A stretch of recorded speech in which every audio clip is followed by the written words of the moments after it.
Go Condition 1. Corporal Mudd here. I'd like to start this off by thanking God for the ideas for this story and this video. Battle of Dimensions, Part 3. Prepared. We quickly got with our groups and waited for the order to move out. One of the scout sniper teams met up with the captain in charge of our flanking group. The scout sniper teams had already been in position on the hill for several days, gathering intel on the facility. Once the snipers finished talking to the captain, we got the order to move. Captain Moore yelled, "Let's move, wreckers." Captain Moore was your typical Mustang officer. He was well-rounded and competent. The captain was a 6'4", white as snow Minnesotan tank. This man was built. He could not tan to save his life whatsoever, and he also kept a bag of protein with him so he could mix it with his MREs. The man was something else. It wouldn't have surprised me if someone had said that he was built in a lab. He was only 28, but his jet black hair was already getting gray streaks. I thought to myself, 10 years in the Marine Corps would do that to you, especially since 6 of those years he was enlisted. From talking to the Marines in his unit, I had only heard good things about him. I hoped that he could offset Roberts, but I also understood that Moore had our entire group to worry about. I knew that dealing with Roberts and saving the squad would be my responsibility. I couldn't rely on the captain or trust our new staff NCO, Staff Sergeant Bear, to do it. Our group quickly moved into the tree line around Hill Charlie, and we started our ascent to the top, where we would get into position to wreck the Chinese day. The ground pounders took point and covered the flanks while Sebring brought up the rear. I kept my head on a swivel and looked for any Chinese. Though I knew the chance was very slim that the snipers had let an enemy into the area, the rest of my squad was doing the same as well, minus, of course, our acting squad leader, who looked like he had gone internal. Finley and I had made sure that our squad was always on their toes and never got complacent. After 20 or so minutes, we had gotten to our position on the hillside, sitting 500 to 600 meters away from the facility. The facility itself was nothing fancy. It literally looked like a small warehouse with concrete walls.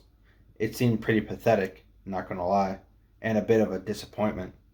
Fortunately, Roberts had left the squad to meet up with the staff sergeant, so I took charge of the squad. My team was on the right edge of the platoon.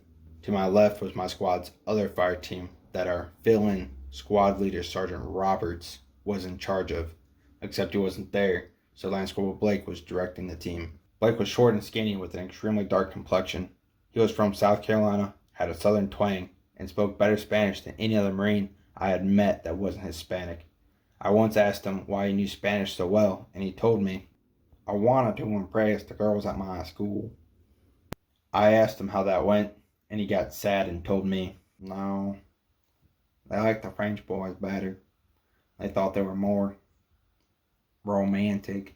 Thinking of that put my concern at ease and put a smile on my face. Blake was a more than capable leader and could take care of his team. I sighted in and watched Chinese soldiers through my optic. They were milling around, unaware of our presence, or at least that's what it seemed like. While I was watching, Riley slid up next to me by the large rock I was laying next to. I looked over at her freckle-covered face. She still seemed a bit off, but she looked focused and ready. I leaned over and said to her, "You know, Riley, at this rate, we'll probably miss Chow." She looked away, hiding a smile. She looked back and replied quietly, "Mudd, you do know Chow is continuous." I smirked and replied, "Yeah, but you know me. I don't like to eat right before an engagement." Though I honestly didn't like to eat before any engagement. The bad feeling I had destroyed any thought of me wanting food. Unfortunately for me, I couldn't figure out why I had it. Riley asked me, "So, what do you think of our fill-in sergeant?"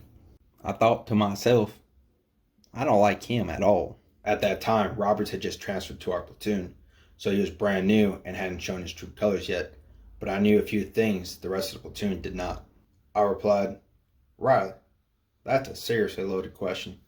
"Why is that?" she asked. I hesitated. I thought about if I even should say anything. Now was not the best time to tell Riley the bad news that I found out. While I was contemplating what to do, she raised an eyebrow. "Fine. I don't like him at all.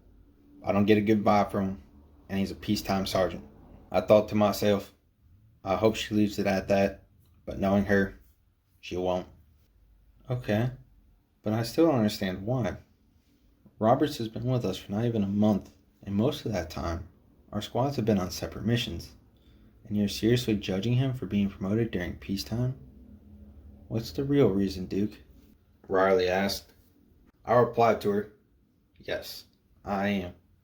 I'm judging Roberts because he's a peacetime sergeant that was given a rank he doesn't deserve. Please, stop pushing this subject. I will not. I want to know what you know. And tell me now. No, you don't. Duke, I've known you since Paris Island.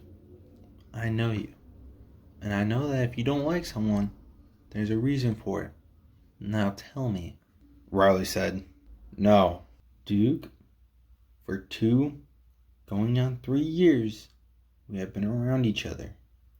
We haven't kept secrets from one another. Why are you keeping this from me now? Riley asked. I could sense her growing frustration. I thought to myself, that's ironic. What about what's bothering you? The thing that you haven't told myself or LJ about, because I'm not trying to distract you from the mission. Duke, by the end of this mission, one of us could be dead. So why don't you just tell me? I thought to myself, she's right. We could be dead anyway. There are numerous ways we can buy it.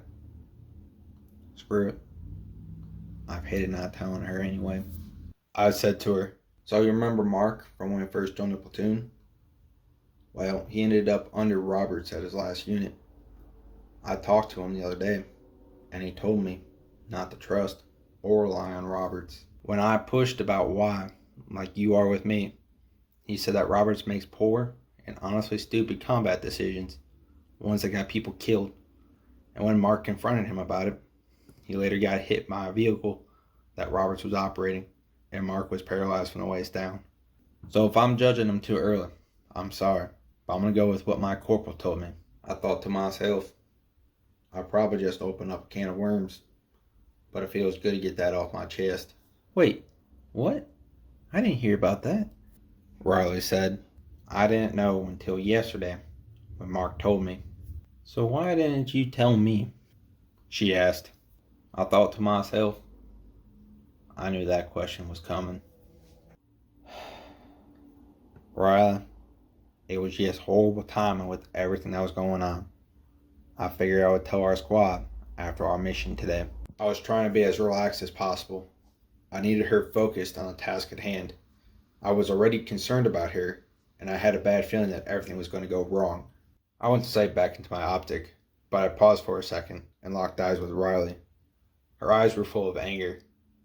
I knew I had messed up. I knew I should have told her sooner, especially since it was one of her friends who was severely hurt. I knew I should have told her when I first found out the day prior. Everyone makes mistakes, even me. But I made a big one there, not telling her sooner. Riley took a deep breath in, exhaled, and calmly whispered, next time, tell me as soon as possible after you find out something like that. She amazed me with her control. I wish I could say the same. I sighted back in and looked around. The Chinese suddenly looked rigid when compared to before. Now there was also more of them.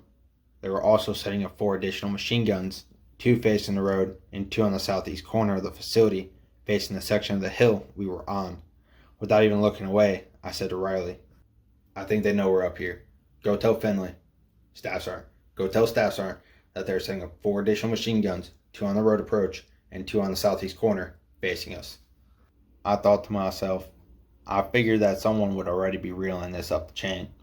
But in this case, it's better safe than sorry. Rah, she replied as she got up and ran to go tell Staff Sergeant. I thought to myself, we're about to get busy. Maybe this will make me feel better. I looked up to my squad members and told them, go condition 1. There was a collection of RAs and ERAs and charging handles being pulled to the rear, forcing a round into the rifle's chamber. I pulled my charging handle back and released it, loading a round into the chamber. I looked over to the rest of my team and gave them a thumbs up. Jenkins and Hill gave me a thumbs up back, signaling they were ready to go. I looked over to my left and made eye contact with Blake. I gave him a thumbs up and he returned one to me. I thought to myself, now we're only missing Roberts and Riley. Then we'll be 100%. A ground pounder to my right looked over to us and asked, "What are you guys doing?" I replied, "They are setting up additional defenses down there. It's only a matter of time before the shooting starts. I prefer to be ready. How about you?" The Marine looked to his right and started talking to the Marine next to him, and that was quickly followed by more rifles going condition 1. I started to sight back in when I heard heavy footsteps coming towards my team. I looked up. Riley, Roberts, and 2 ground pounders ran in our direction. Riley got down next to me and chambered around. Roberts yelled to the squad, "Don't fire until the sniper teams fire on the enemy." There was a collection of raws and arrows in response to his command. Roberts yelled back at us, "I know the proper response is aye, Sergeant." His response shocked me. I thought to myself, this was war. We didn't have time for garrison formalities and crap.